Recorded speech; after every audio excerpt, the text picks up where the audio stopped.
किसी राज्य के एक गांव में माथा नाम का एक लकड़हारा अपनी बेटी पार्वती और पत्नी लीलावती के साथ रहता था। माधव बहुत ही गरीब था।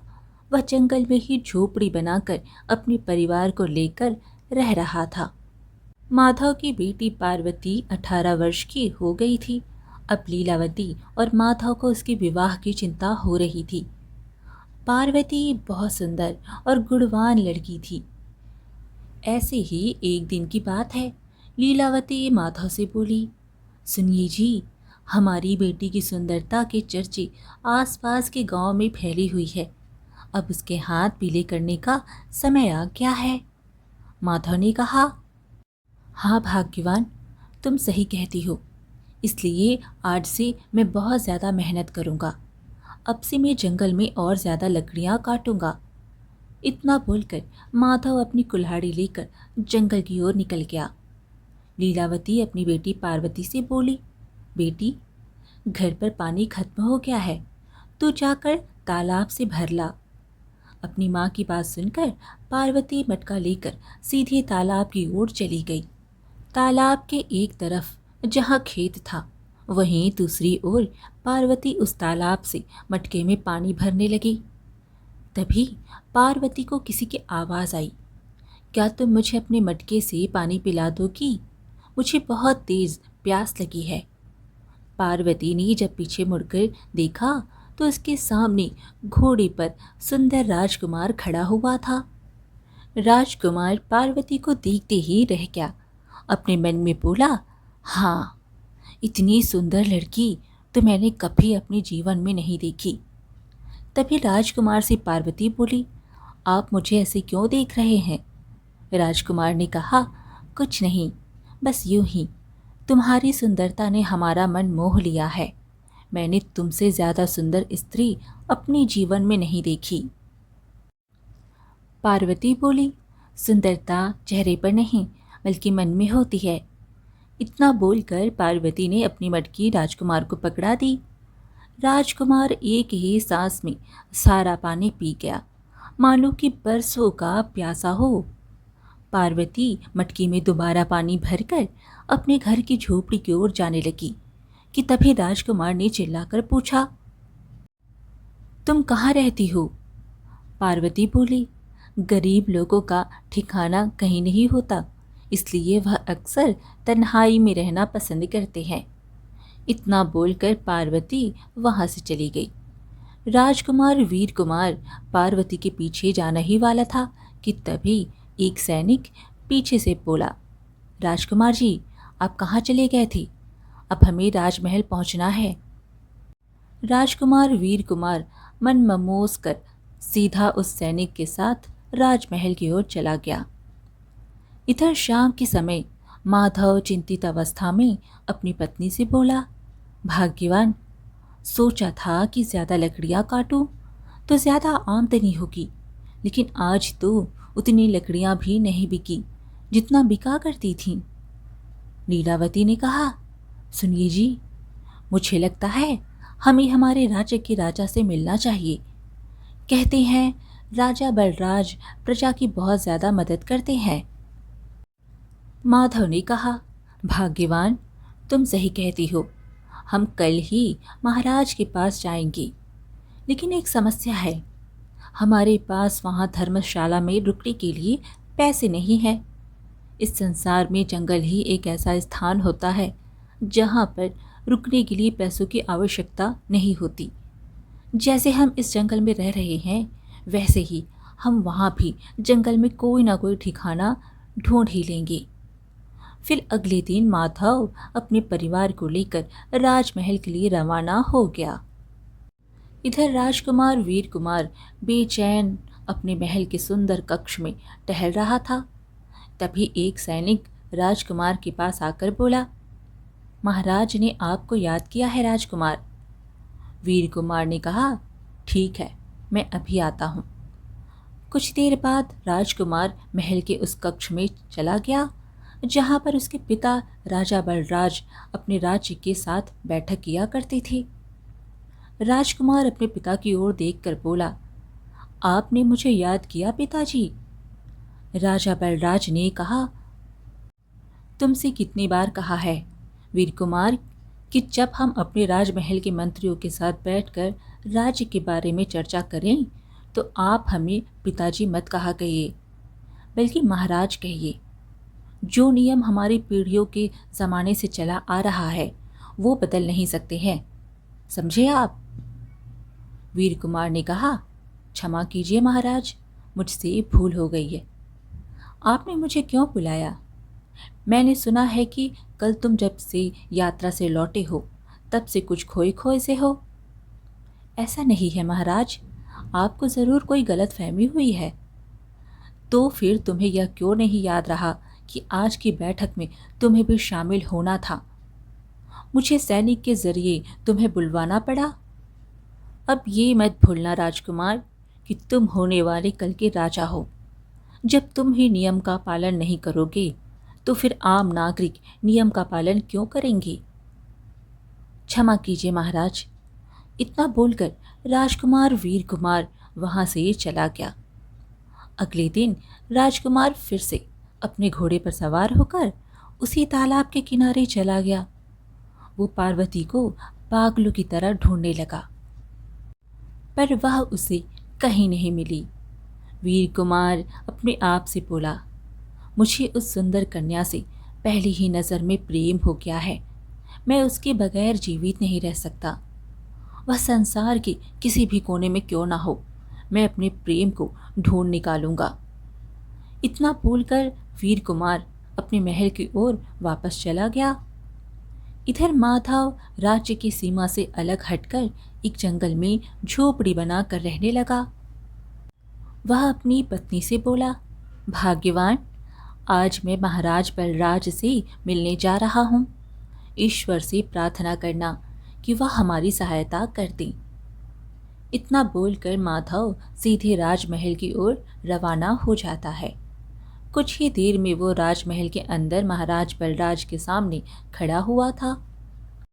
महाराज ने माधव से पूछा, कौन हो तुम? माधव बोला, मैं एक गरीब लकड़हारा हूँ।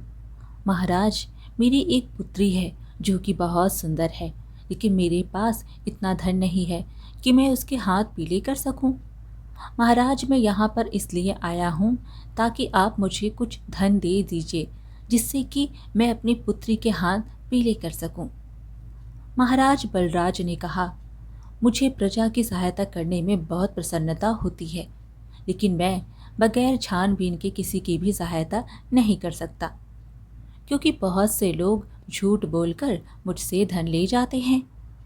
पहले मैं इस मामले की छानबीन करूंगा। माधव बोला, महाराज, आप जैसी छानबीन करना चाहते हैं कर सकते हैं। मैं आपकी राज्य की सीमा से सटे हुए जंगल में झोपड़ी बनाकर रह रहा हूँ। मेरे पास इतना धन भी नहीं है कि मैं किसी धर्मशाला में ठहर सकूं। महाराज ने कहा, ठीक है, तुम जा सकते हो। हम कल ही अपने पुत्र राजकुमार वीर कुमार को कुछ सैनिकों के साथ तुम्हारी झोपड़ी में भेजेंगे, और तुमने जो कहा है अगर वह सत्य निकला तो हम तुम्हें इतना धन देंगे कि तुम्हारी 7 पीढ़ियां बैठ कर खाएंगे, और अगर वह झूठ निकला तो हम तुम्हें सरेआम फांसी पर लटका देंगे। माधव राजमहल से चला गया। अगले दिन राजा बलराज ने राजकुमार वीर कुमार से कहा, वीर कुमार, कुछ सैनिकों को लेकर हमारे महल की सीमा से सटे हुए जंगल की ओर निकल जाओ और देख कर आओ कि वहाँ पर कोई झोपड़ी बनी हुई है या नहीं। अगर बनी है तो तुम्हें वहाँ पर एक लकड़हारा मिलेगा जिसका कहना है कि उसके पास उसकी पुत्री के हाथ पीले करने के लिए धन नहीं है। जाओ, जाकर सच्चाई का पता लगाओ। राजकुमार वीर कुमार उसी समय सैनिकों को लेकर निकल गया।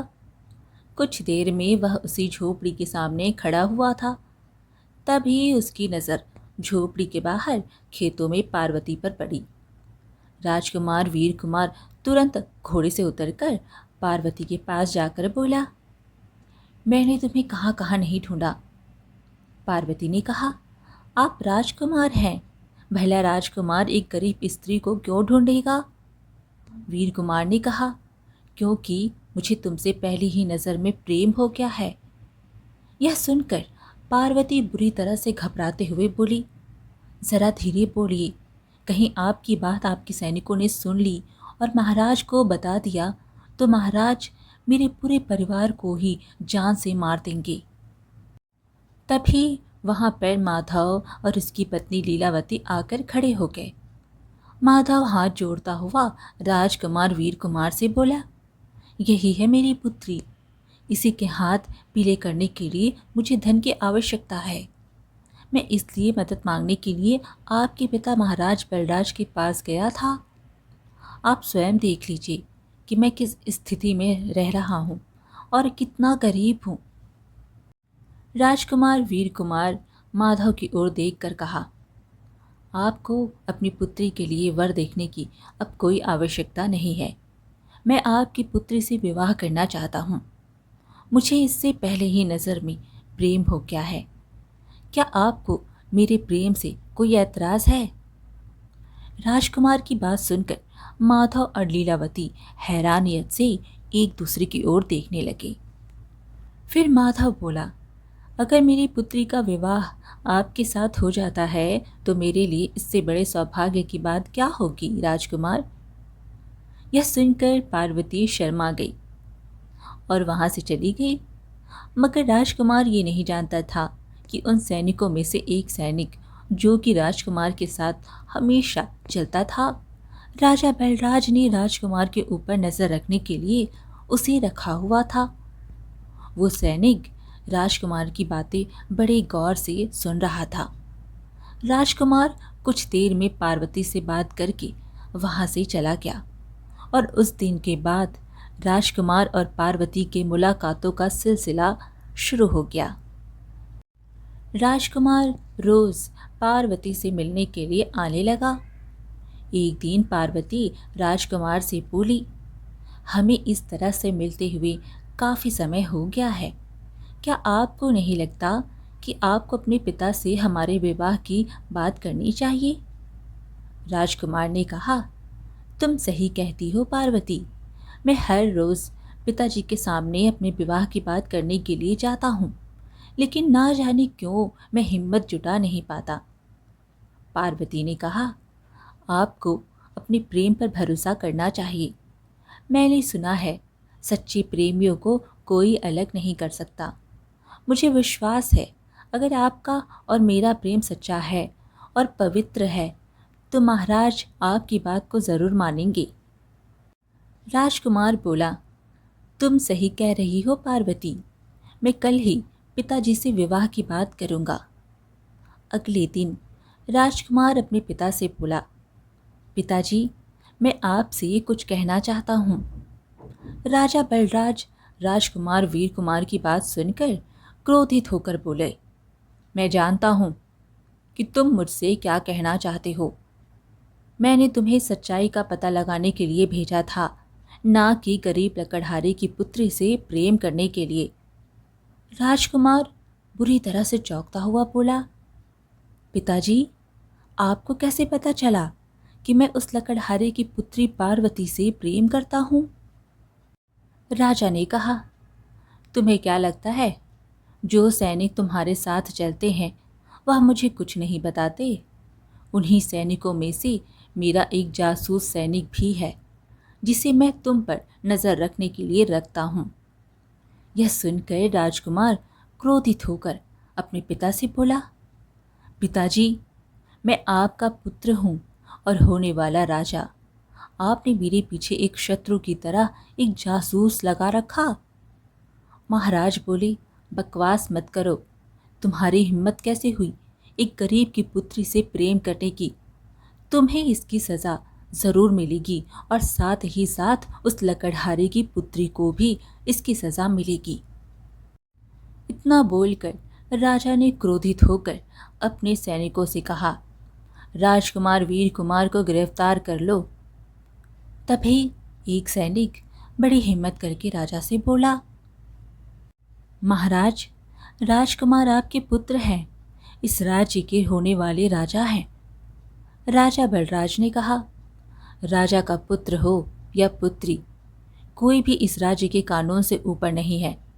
गिरफ्तार कर लो इन्हें और उस लकड़हारे की बेटी को भी गिरफ्तार करके ले आओ और इन दोनों को कारागार में डाल दो। सैनिक ने राजकुमार वीर कुमार को गिरफ्तार करके कारागार में डाल दिया।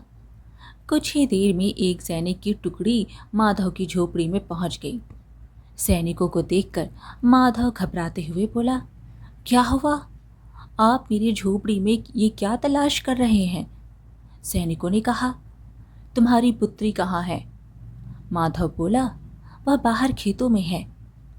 सैनिक बोला, लगता है राजकुमार का इंतजार कर रही होगी।